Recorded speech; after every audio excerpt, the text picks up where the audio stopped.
Mumbai police दलामध्ये मोठा वेतन घोटाळा झाल्याचं उघडकीला आलंय।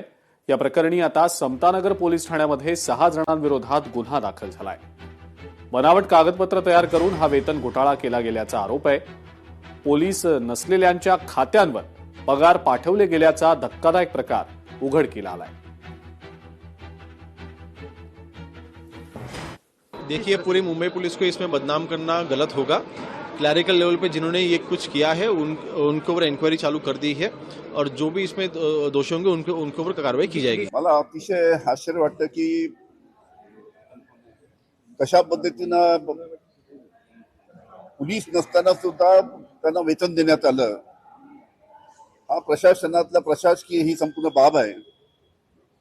त्याच्यामुळे याची संपूर्ण गृह खात्याने चौकशी केली पाहिजे आणि पोलीस नसताना सुद्धा त्यांना पगार देऊन आलेत, त्याची चौकशी करून जे कोणी दोषी आहेत त्यांच्यावर कारवाई केली पाहिजे।